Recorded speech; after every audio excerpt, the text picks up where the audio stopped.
this is basically the title of the topic. Yeah, Schumpeterian Great Gap.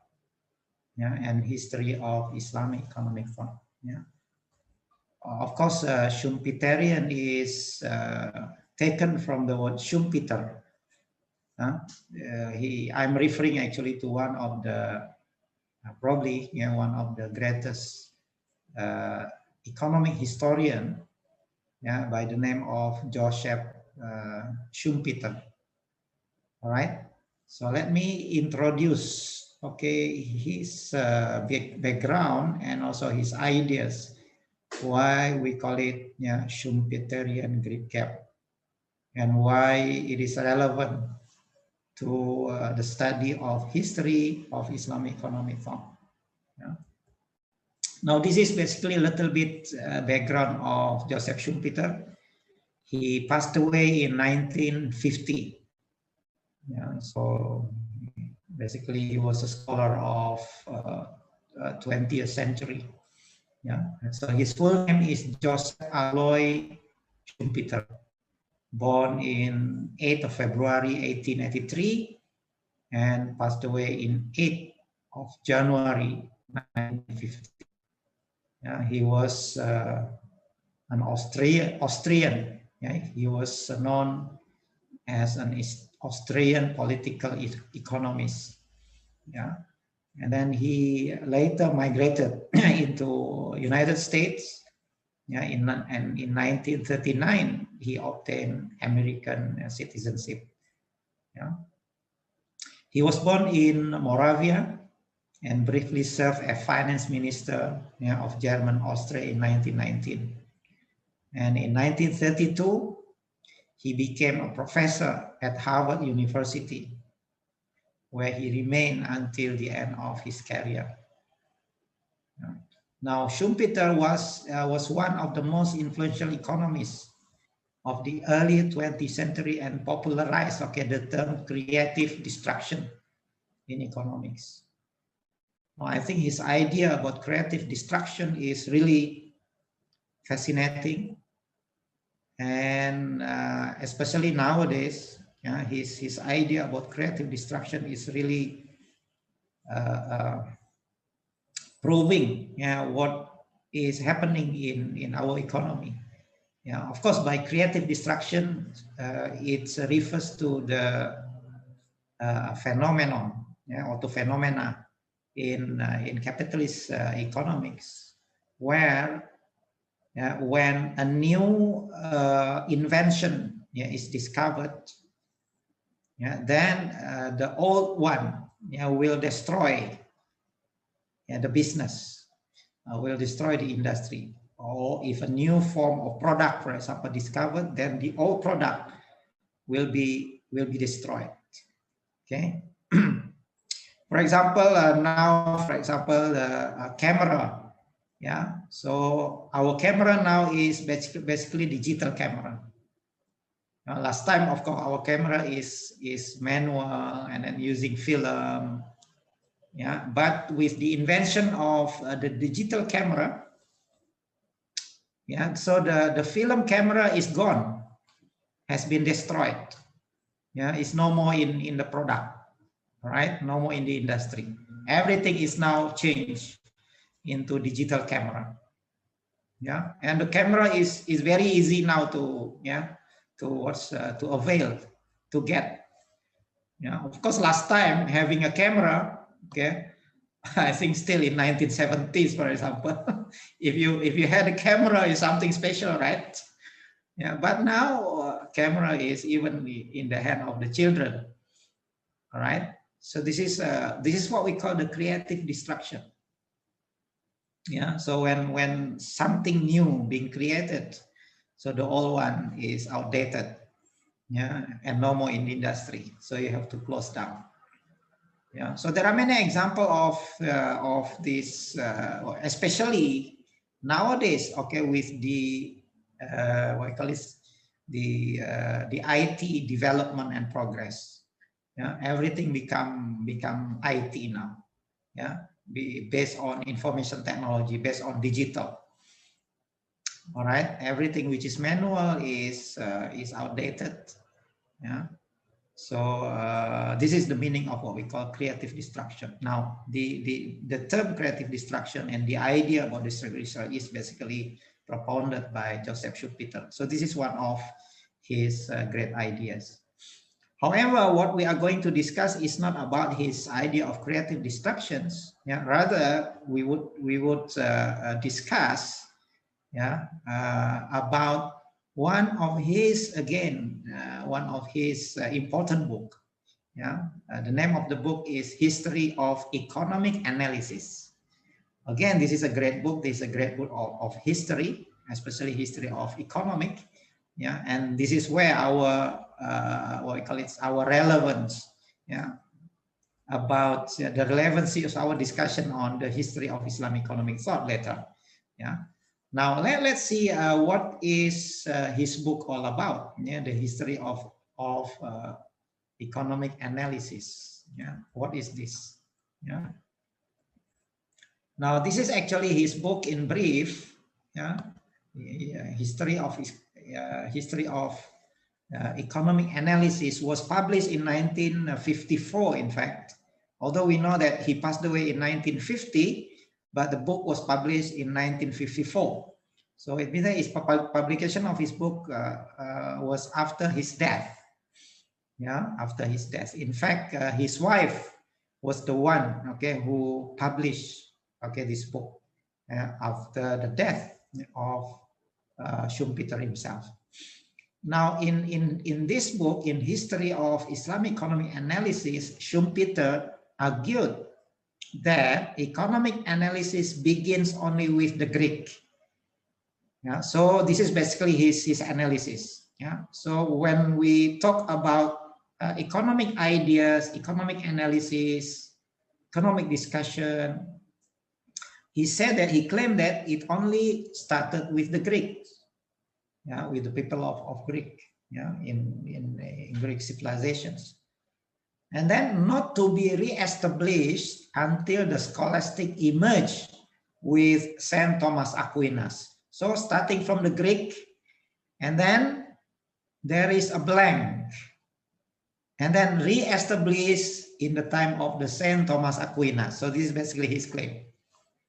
So many blank centuries within the span represent his great gap theory. Now, this is basically where we have the term Schumpeterian great gap. So it means that according to him, according to his analysis, according to his claim, there is a gap in the discussion of ideas of economic analysis between the Greek and the time of Saint Thomas Aquinas. So this is his claim. In fact, this claim is very long. It took about 500 years. So this is his claim. Now the book attempts to cover. So here is his own words. So I quoted from his book directly. In page 52, he said that the book attempts to cover the whole span of more than 2,000 years, from the beginning, quote unquote, to about 20 years after the publication of The Wealth of Nations. This is the book of Adam Smith. An inquiry into the nature and the causes of the wealth of nations. Of course, this is the well-known book of Adam Smith, the founder of economics. So he said that he is trying, to cover, he's trying, to discuss the economic analysis, which covered the whole span of more than 2,000 years. So he's discussing economic ideas, economic analysis for 2,000 years, starting, from the Greek, of course, so-called the beginning, to about 20 years after the publication of The Wealth of Nations, to the time of Adam Smith, in other words. And he claims that he is happy, his work is giving him a happiness. Why? Because he said that this task is much facilitated by the further fact that, so far as the purpose of history are concerned, many centuries within that span are blanks. So he said that, well, when he is trying, okay, to discuss 2000-year ideas of economic analysis, starting from the Greek until the time of Adam Smith, he discovered that in the middle of his discussion, there is a gap. Yeah. So he said that this part is much facilitated. It means that this gap makes him easy, okay, to discuss. Yeah. What is this fact? He said that, yeah, many centuries within that span are blanks. Many centuries, 5 centuries, in fact, 500 years. He claimed that there is a gap. Now from this, we call it, yeah, of course, the literature call it Schumpeterian gap, yeah, or Schumpeterian great gap, yeah, because it's too long, right? So this is basically the background of his book, yeah. Now, of course, the book claims certain things, yeah. The book, what I call it, has contention in this case, yeah. And then in page 74, again, I quoted from his words. Yeah, this is from page 74. He said that so far as our subject is concerned, we may safely leap over 500 years to the epoch of Saint Thomas Aquinas, yeah, who lived between 1225 to 1274, whose Summa Theologica. So this is basically his magnum opus. This is the most important book, yeah, of the Saint Thomas Aquinas, yeah, whose Summa Theologica is in the history of thought that was the Western spire of cathedral of Chartres, yeah, in the history of architecture. So he said that so far as our subject is concerned, we may safely leap over 500 years. So it means this gap is this gap, yeah, is basically about 500 years. So starting from the Greek, and then there is a gap, and then he can jump directly to the time of the Saint Thomas Aquinas. So he start analyzing again the ideas of economics, or the economic ideas, using his book Summa Theologica of Saint Thomas Aquinas. So this is actually what we mean by Schumpeterian Greek gap. Now, of course, his claim has contention. His claim has implications. Now, what is the implication of his claim? Yeah, so the implication is that for more than 500 years prior to the writing of the scholastics, prior to the writing of the Middle Age Western scholars, yeah, or the Christian scholars, nothing of any significance to economics was said or written anywhere, as though the period of the Europe's Dark Ages was a universal phenomenon that extended over the intellectual evolutions of the rest of the world. Now, this is basically the implications. So it means that as if 500 years was a blank. There is nothing happened. There is no economic ideas there. Everything was dark age. Yeah, of course, it was a dark age for Europe. Remember, it was a dark age, of course, for Europe. But remember that the world is not only European part. It's not only the Western part.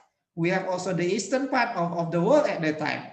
Yeah, what was this Eastern world? It was exactly, yeah, the Islamic world.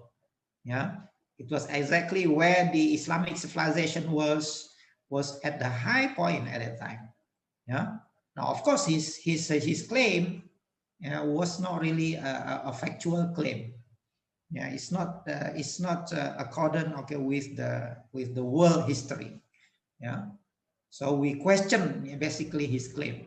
We question the notions of the so-called Greek gap. Yeah, our question is, where is the history of Islamic history and civilization during that period? So we'll discuss that exactly, okay, during this period. It was the period where the Muslim scholars contributing, yeah, to the ideas, okay, in scientific manner, to the civilizations. Yes, Europe was in the Dark Ages.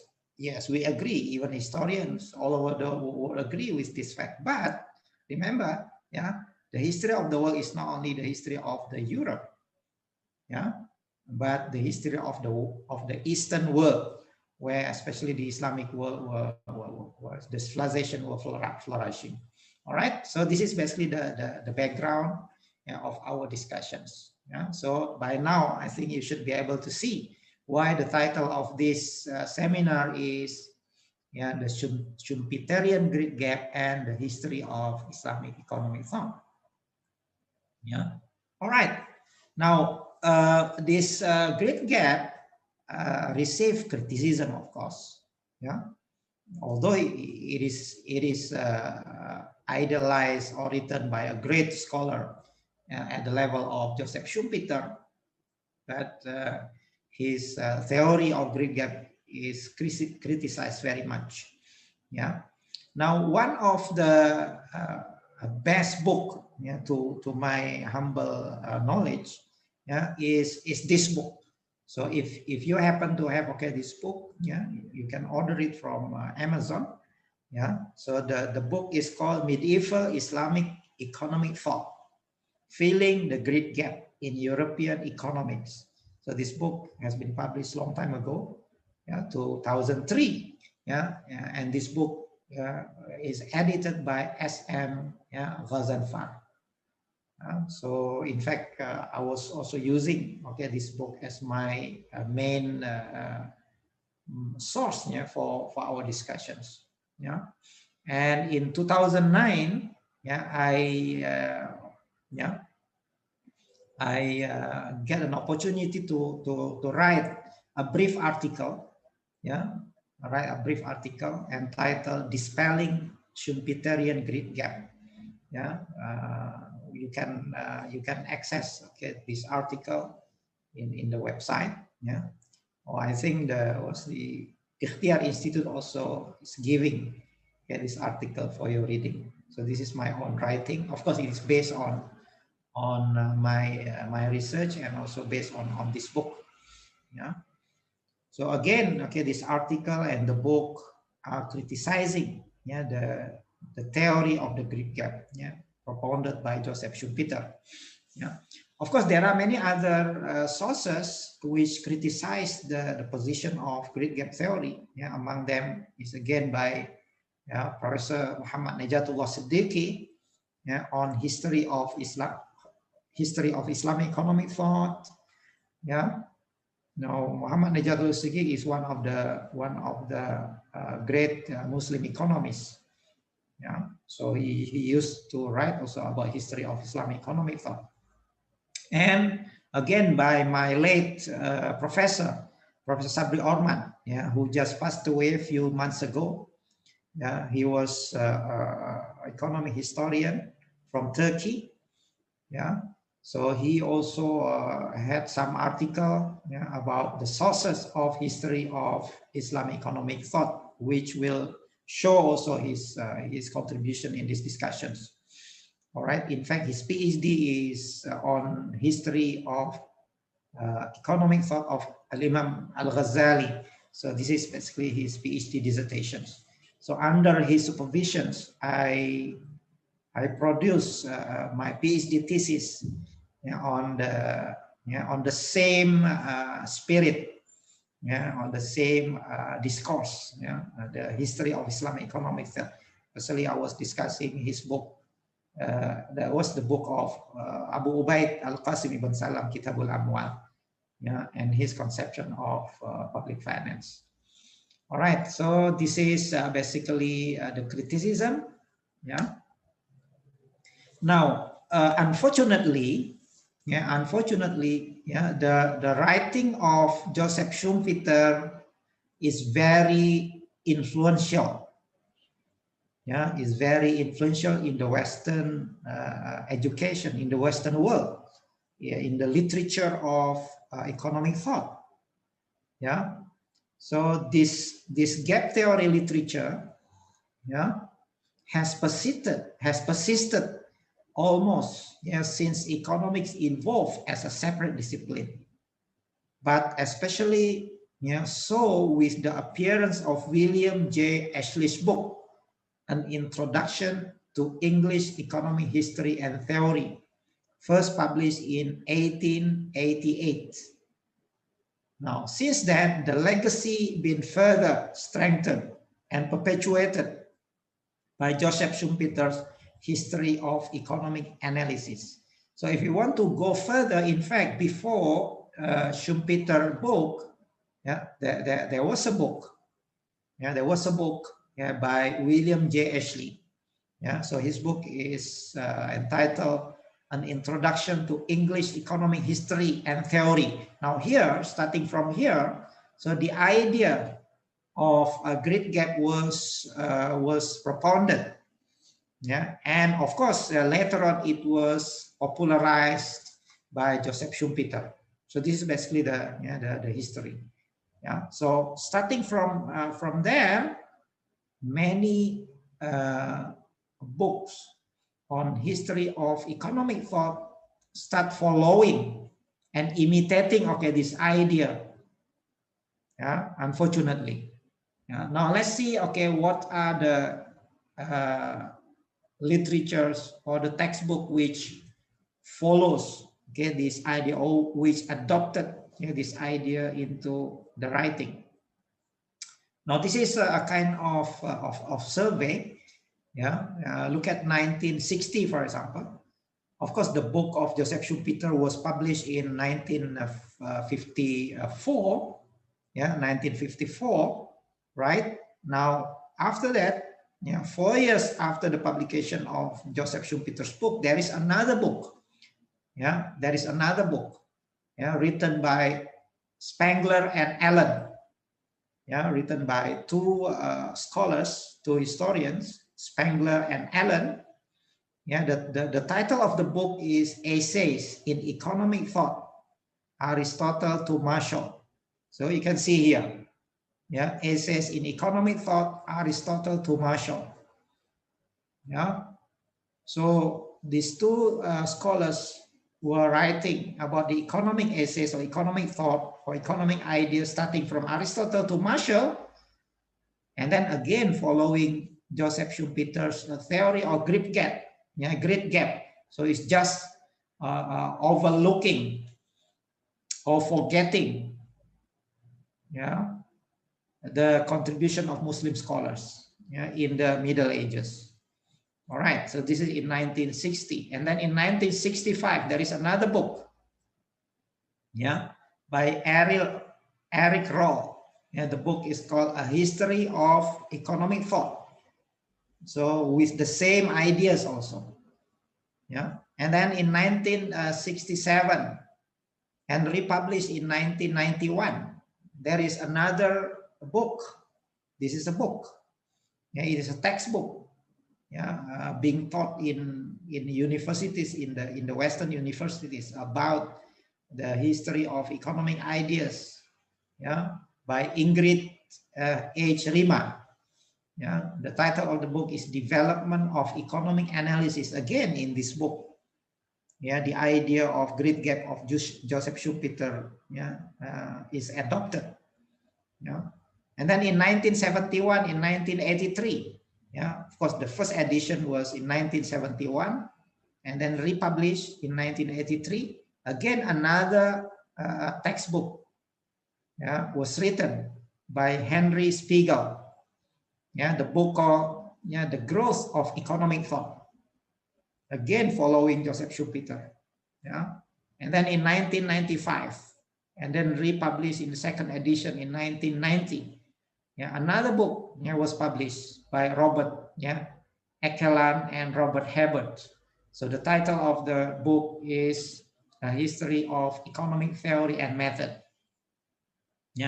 And up to my research, of course, we have again another book published in 1989 by Harry Landreth and David Colander. So the title of the book is History of Economic Theory. You can see now all of these books were following the idea of Joseph Schumpeter that there is a gap, as if there is a gap, and there is 500 years gap about the history of economic analysis. All right. Now, this is actually the tradition of the literature following Joseph Schumpeter. Now, this is our task, yeah, as a Muslim scholars or Muslim researchers, especially those who are interested in Islamic economics. Yeah, we don't really agree, okay, with Joseph Schumpeter. Yeah, why? Because the Schumpeterian Great Gap theory actually coincided with the period when the Islamic civilization and its intellectual history were, yeah, on the high day. So if you look at the history, yeah, exactly during the Middle Ages, during the dark ages of European history, the other side of the world was enlightened. The other side of the world was in the high civilizations. Yeah. So this is basically the issue, and because of this, yeah, we need, yeah, to fill, okay, this gap. Yeah, to criticize, yeah, the position of Joseph Schumpeter, and we should say that no, yeah, actually what you are propounding is not a universal history. It is only a history of Europe, because the other side of the world, yeah, are not, yeah, like what happened in the Europe. Yeah. Why? Because the period between 8th, yeah, to 13th century Hijriah, 13th century's Common Era, yeah, which is equivalent to the 2nd up to the 7th centuries of Hijrah, were dominated by the Abbasid Empire in the east and the Andalusian Empire in the west of the Islamic world. So if you look at the 500 gap, before the time of Saint Thomas Aquinas, at that time, the Islamic civilization was under the Abbasid Empire on the eastern part, yeah, in which Baghdad was the capital city, and in the western part, of course, we have, yeah, the Andalusian Empire. Yeah, we have the Islamic Spain. All right. So that was the situations, yeah, of the world at that time. Yeah. All right. Now, among the scholars, yeah, who live in the so-called Great Gap periods, so we can, of course, there are so many scholars. Yeah, these are we cannot account, yeah, all the, yeah, the number of the scholars who live within these 500 years. Yeah, but let's take some of the figures which we can relate to the history of Islamic economic thought. Yeah, so during this period we have a great scholars, for example, like Imam Abu Yusuf, yeah, who was the student of Imam Abu Hanifa. Yeah, and then we have Muhammad ibn al-Hasan al-Shaybani, again another student of Imam Abu Hanifa. Yeah, these two are great student of Imam Abu Hanifa. And then we have Al-Imam al-Shafi'i, yeah, who died in 204, which is equivalent to 820 Common Era. We have also Abu Ubaid al-Qasim ibn Salam, yeah, whose book become my PhD dissertations. So he has a book called Kitabul Amwal. Yeah, we will discuss further, yeah, about his book. We have Imam al-Muhasibi. Yeah, he is a Sufi. He is also a theologian, mutakallim. Yeah, and he is also contributing, okay, to the study of Islamic economic thought. Yeah, although he is a Sufi, he's mutakallim, but he has also some contributions in certain aspect of economic thought. We have Junaid al-Baghdadi. This is the Imam of the Sufi, yeah, Imam al-Junaid. Yeah, we have Ibn Maskawayh, a philosopher. Yeah, Ibn Maskawayh is one of the philosophers. Yeah, we have Imam al-Mawardi. Yeah, he is a Shafi'i scholars. Yeah, he has a tafsir, a book of tafsir. He has a book on al-Ahkam as-Sultaniyah, yeah, book on, yeah, on government. Yeah. We have also scholar by the name of Ibn Hazm. Yeah, he is an Andalusian scholar. Yeah, he is known for his Zahiri approach of the Islamic thought. Yeah, we have Imam al-Ghazali, of course. Yeah, during this period, we have Imam al-Ghazali, and you can see Imam al-Ghazali. Yeah, his writing is about everything, yeah, on Islamic thought. including Islamic economy. That's why my late supervisor, Professor Sabri Orman, his dissertation was about the economic thought of Imam Al-Ghazali. Yeah, and we have Al-Kasani, we have As-Saizari, Fakhruddin Ar-Razi, Nasruddin At-Tusi. So these are basically the scholars within the Great Gap, and they contributed directly to the discussion of economic ideas. Yeah. Now this is exactly within the Great Gap, within the 500 years. Yeah. Now before that, of course, we have many other scholars before the Great Gap, before the 500 years. We have, for example, a scholar like Zaid ibn Ali. So this is basically, he is basically the founder of the Zaidi sect, yeah, in Yemen. Yeah, he has an idea of what we call time value of money. Yeah, this Zaid ibn Ali. So the application of time value of money, this Bai'ul Murabaha applied by the Islamic banking was we call it the basis of the discussion is basically time value of money of starting from Imam Zaid ibn Ali, who said that it is okay to sell good with different price, for cash price and for credit price, that the credit price is higher than the cash price is acceptable from the Sharia point of view. So this is basically boils down to our discussion on the time value of money. And we have, of course, Imam Abu Hanifa, we have Al-Auza'i, he is the Imam of Ahlus Sham, and we have also Imam Malik ibn Anas, one of the 4 Imam in Ahlus Sunnah wal Jama'ah. And then after the gap period, we still have many other scholars like Ibn Taymiyyah, Ibn al-Ukhuwa, Ibn al-Qayyim, Ash-Shatibi, Ibn Khaldun, Al-Maqrizi, Shah Waliyu Ad-Dahlawi. These are great scholars. Ibn Khaldun, for example, we should say that he was the first Muslim economist, par excellence. His book Muqaddimah is really very modern analysis on the society, on civilization, on economics. So these are basically a kind of picture, of the contributions of our scholars during the Great Gap, before the Great Gap, and after the Great Gap of Joseph Schumpeter. All right. Now the discussion of our scholars, have been identified. What are the ideas discussed by them? So these are the survey of the ideas discussed by them in their various writings. So these are some of the identified economic issues, by those Muslim scholars. So in their writing, these are the coverage of their writing. For example, some writings about redistribution of income and wealth. Of course, this is an economic ideas. This is an economic analysis, a redistribution of income and wealth, how the income and wealth should be redistributed. For example, through zakah, through the principle of, even in the Quran, we have a principle, kaila yakuna dulatan bainal aghniyai minkum, so that the property should not circulate bainal aghniyai minkum, among the rich of people of you. So, this is of course very Quranic, and our scholars have been discussing this idea a long time ago. This redistribution of income and wealth, land and agriculture, of course, because at that time our economy, our Muslim economy, was based on the land and agriculture. The economy was not yet up to the industrial level.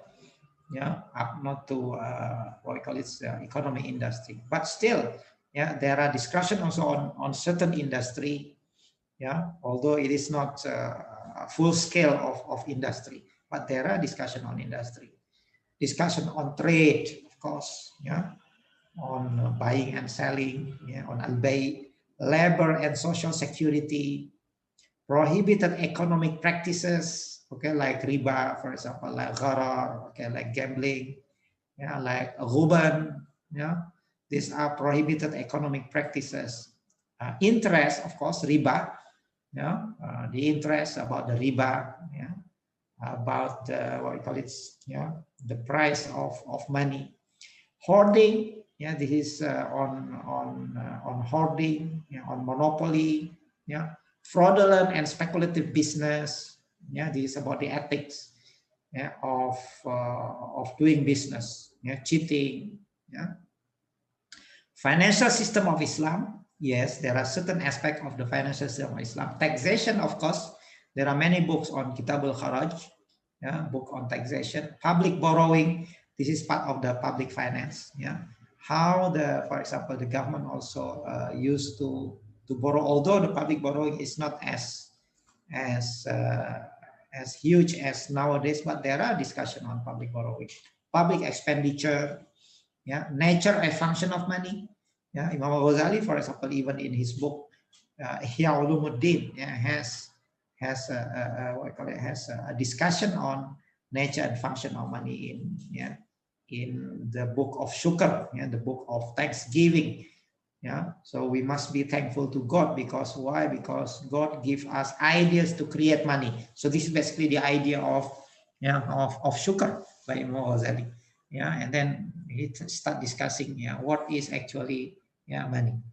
Market and pricing, production activities, treatment of wealth and poverty, al-hisbah. This is like what I call it, ethics, economics, in ethics, al-hisbah, al-muhtasib. And of course, there are many books on al-hisbah. And later on, of course, al-hisbah was developed into a book on al-amru bil ma'ruf wa nahi anil munkar. And then the stages of socio-economic development, especially by Ibn Khaldun, the stages of socio-economic development, the idea of business cycle, and so on and so forth. So these are basically some of the topics, some of the issues discussed by our scholars during the Great Gap. All right. Now let's move into our concern here. What we call the history of Islamic economic thought. Now we know that there is no gap. There is basically no gap. So the so-called Schumpeterian Great Gap is a claim. It is not a factual history. It is only a claim. And in fact, this claim is not right. This claim is not correct from our perspective, from our point of view. And we are trying to prove it, that his claim is not right, that his claim is not correct.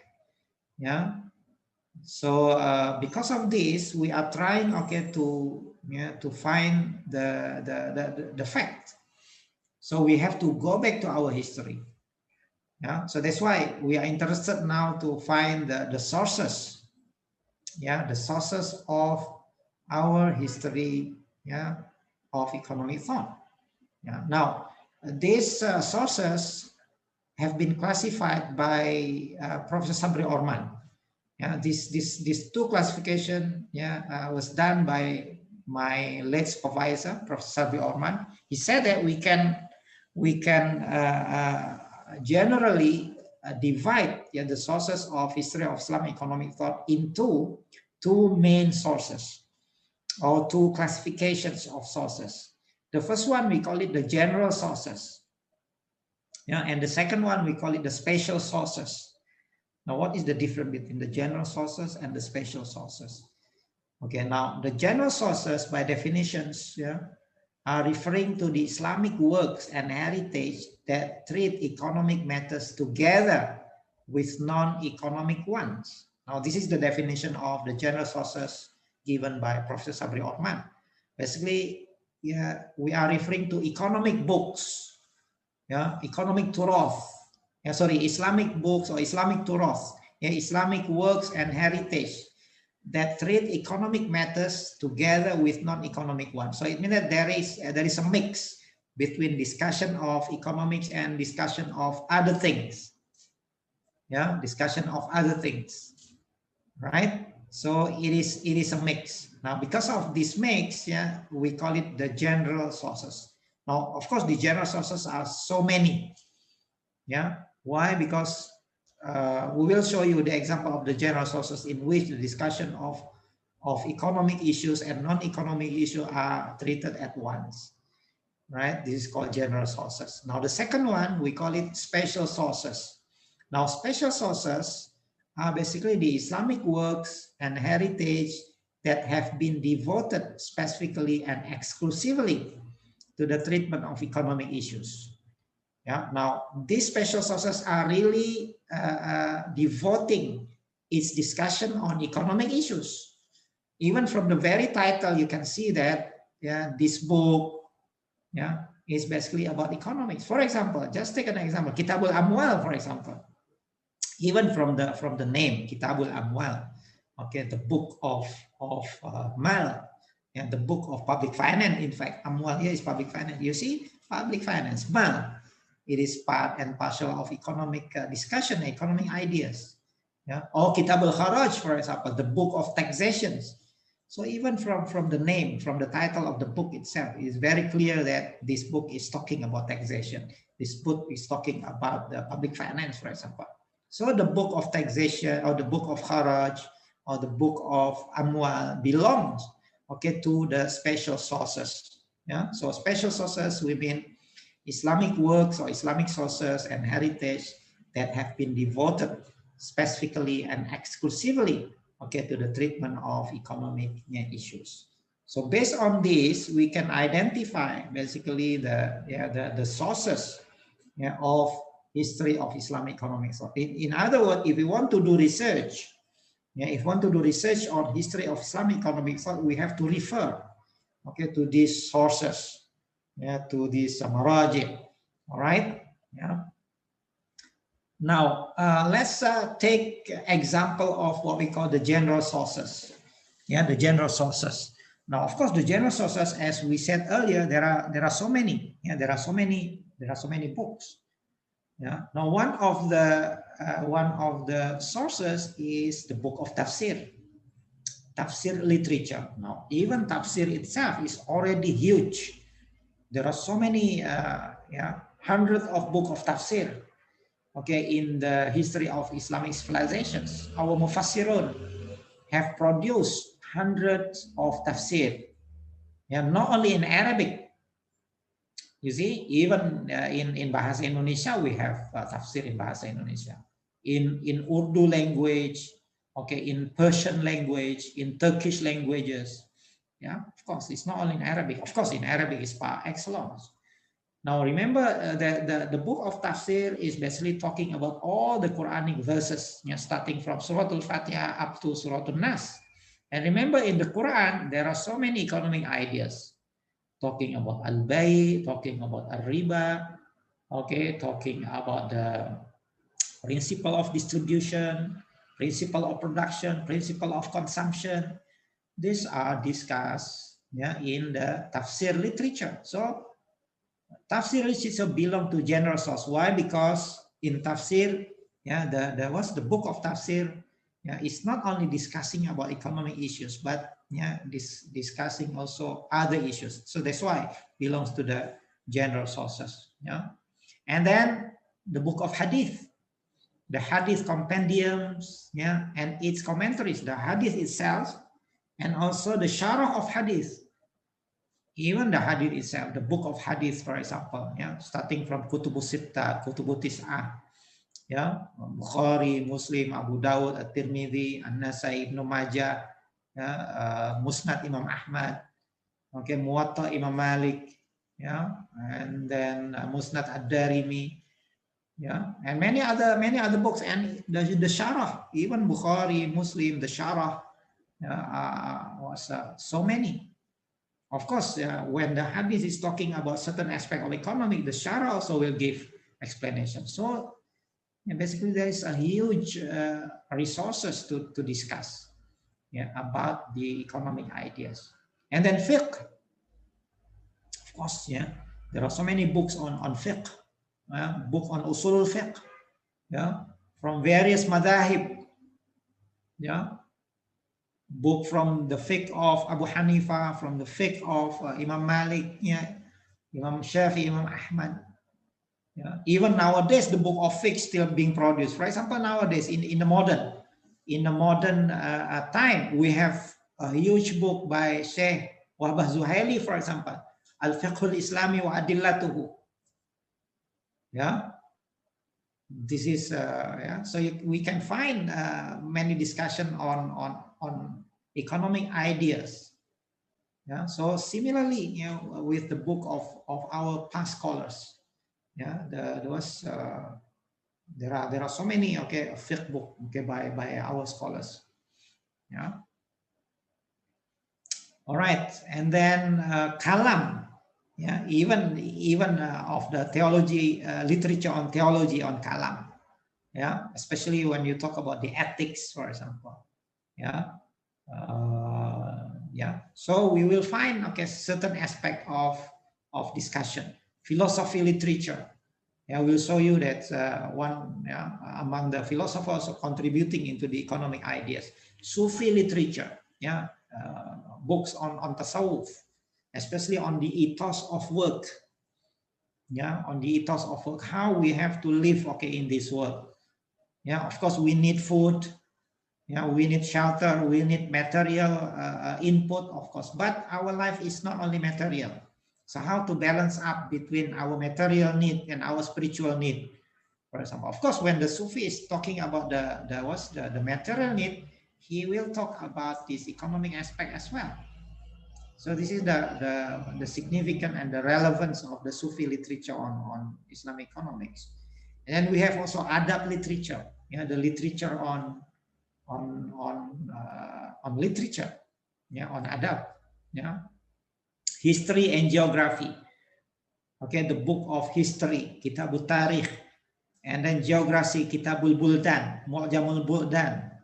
Yeah, so these are related to socio-economic life of people at that time. And then some works that resist the classification. Some book cannot be classified under tafsir or under hadith or under fiqh. It's very general. Okay, like for example, the book of Ihya Ulumuddin, for example, is everything. Yeah, we cannot say it is only a fiqh book. We cannot say it is only a Sufi literature. Yeah, it is everything. Yeah, so these are examples of works that resist the classifications. Yeah, and some special sources to the Ottoman period now, because Professor Sabri Orman was a Turkish scholar. He was aware that there are also some sources, especially on the Ottoman period, because we know that the Ottoman period was about 600 years.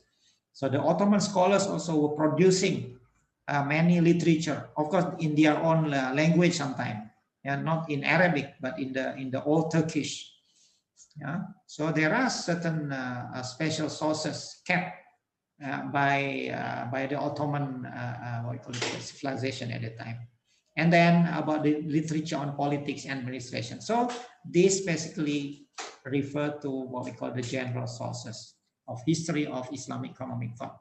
So anyone who are interested to study history of Islamic economic thought should refer to the sources in order to get data, in order to get information. Yeah. Right now about the special sources. Now we come to the special sources. Now, even from the title of the sources of the sort itself, it is visible that the book is about economic. Yeah, the book is. For example, there are what we call the Hisbah literature. There are so many scholars, writing about al-Hisbah. Yeah, so Professor Sabri Orman has classified this under what we call the al-Hisbah literature. Yeah, so this is one classification. Hisbah was originally a market supervision. So the discussion on Hisbah is basically about the market supervisions. So these are rule of the ethics of those who want to do trading in the market. Yeah. So they have to follow the rule. They have to follow certain rule and certain ethics. Now, this rule and ethics about market activities, we call it al-Hisbah. So the person who is in charge of supervising, okay, the market, we call it the muhtasib. Yeah, of course, later on, the Hisbah literature was developed into a general discussion under what we call al-amru bil ma'ruf wa nahyi anil munkar.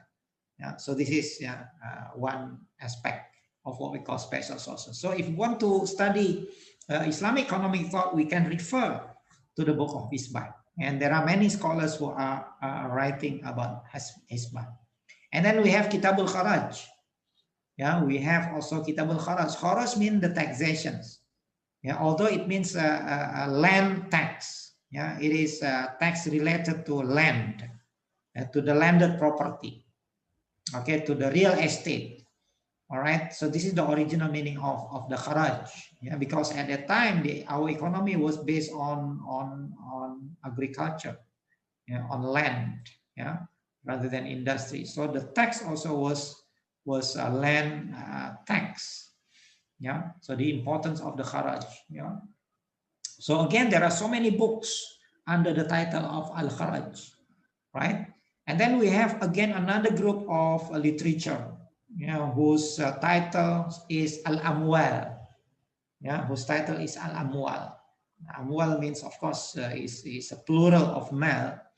Yeah, mal is wealth, yeah, or properties, but of course this amwal refers to the public finance, basically more on the public property, and the property which are administered by the government, okay, for the benefit of the public. Yeah, so this is called al amwal. Yeah, and then we have another group of literature, we call it al kasab, kitab al kasab. Yeah, Kitabul Kasbi, yeah, the book on the work, on the ethos of doing work. Yeah, this is called Kitabul Kasbi, Kitabul Iktisab. Yeah, fi Rizqil Mustatab, for example, by Imam Hasan al-Shaybani. Okay, so this is again another group of literature under the same title of Al-Kasab. And then we have books on An-Nuqud. Yeah, of course, Nuqud means in modern Arabic is money, but Nuqud at the time referred to numismatic, the book of coinage, yeah, the Islamic coin. Yeah, of course, was our money last time was still not paper money; it is coin money, the gold, yeah, the dinar and the dirham, produced, okay, by various dynasties, okay, by various caliphate. Yeah, so every dynasties will print or will produce, yeah, its own money. So it is discussed under the Kitabun Nuqud. And then we have the Kitabut Tijaro, yeah, the book, the literature whose book titles, yeah, is about Tijaro. Yeah, and then we have some single independent or unique works. For example, the book of Ibn Khaldun, the book of Al-Maqrizi, Al-Ighatha. Okay, yeah, we will talk about his book, yeah, Al-Ighatha, later on. So these are some example of what we call the special sources, yeah, the special sources of Islamic economic thought. Yeah. Now let me give you an example of few what we call it a few discussions, yeah, of yeah, few ideas, yeah, of those special sources. Yeah, for example, we take from Abu Yusuf. He is the author of Kitab al-Kharaj. Yeah, so the main strength of Abu Yusuf thinking lies in the area of public finance, of course.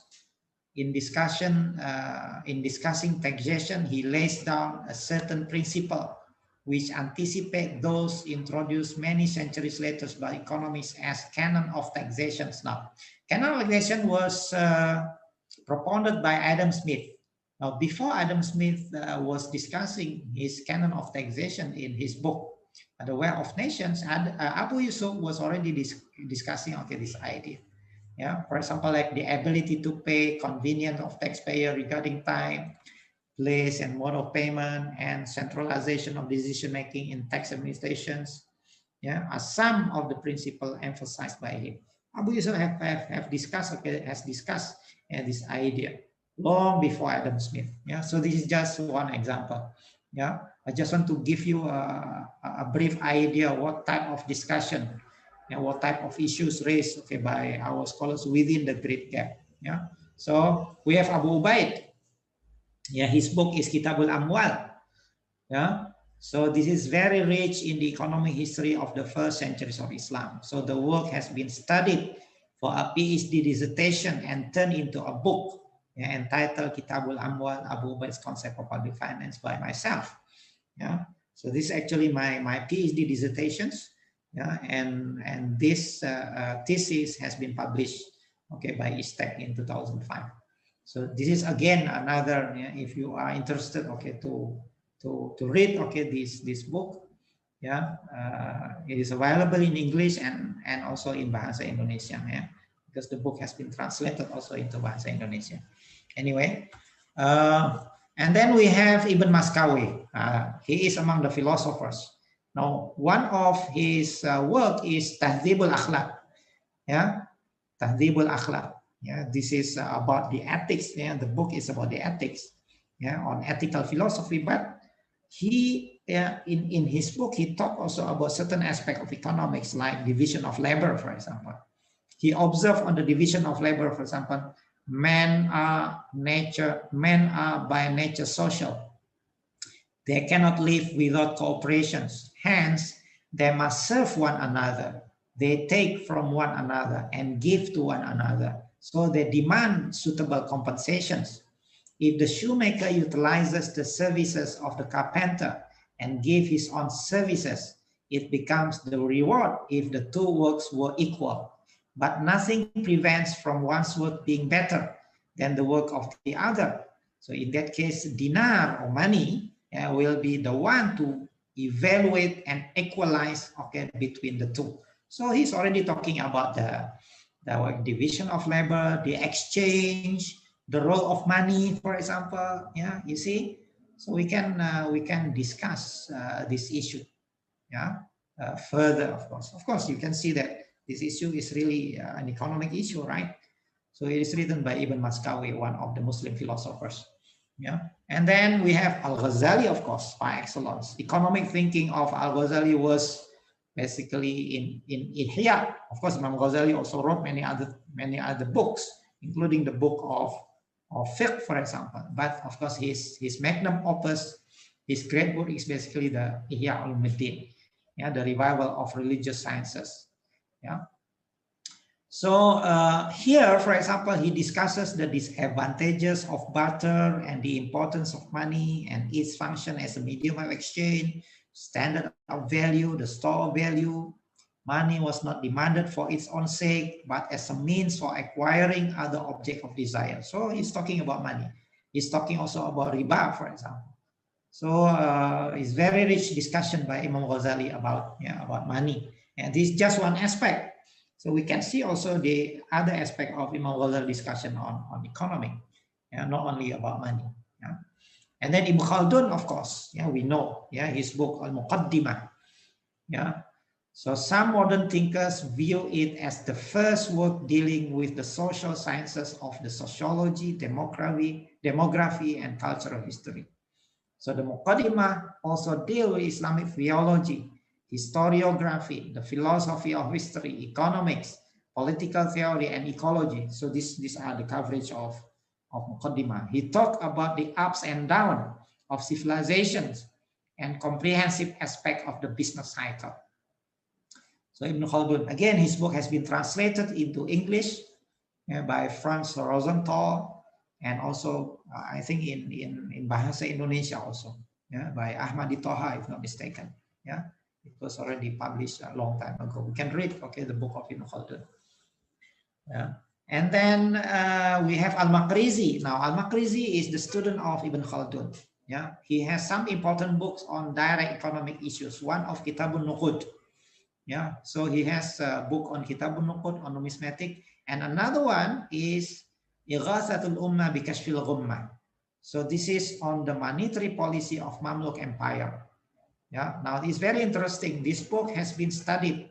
Yeah, this book has been the subject of the study by Adil Alush, which was published in 1994 under the title Mamluk Economics, a study and translation of Maqrizi's Ighatha.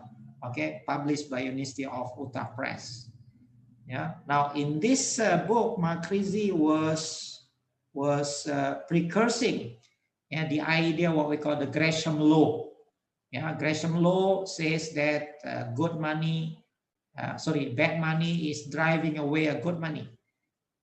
So this is the gist of the Gresham law. In fact, Al-Maghribi has been talking about it. You see, Maghribi died in 1441, and then Sir Gresham, died in 1579. So more than 100 years before Sir Gresham's propounding his idea of the so-called Gresham law, Al-Maghribi has talked about it. Of course, this discussion of Gresham law is related to the theory of inflation also. When the government is printing too much money, there will be inflations, and this actually happened in the time of Mamluk. So that's why he wrote a specific book on the history of the Mamluk, Ighathatul Ummah bi Kashfil Ghumma. Why? Because at that time, the leader of the Mamluk were debasing. Debasing, it means that taking away elements of gold, in the coin, but still calling it as dinar, and then change with the copper. With the copper. So the economy was flooded by much money. So this led to the inflations. Now Al-Maghribi was discussing this phenomena under his book Ighathatul Ummah bi Kashfil Ghumma. And then you see, these are basically the scholars who are in the span of the Great Gap Theory, 500 years, starting from Abu Yusuf, who passed away in 798, up to Nasruddin At-Tusi, who died in 1274. Now, this Nasruddin At-Tusi's death is exactly the same year of the death of Thomas Aquinas.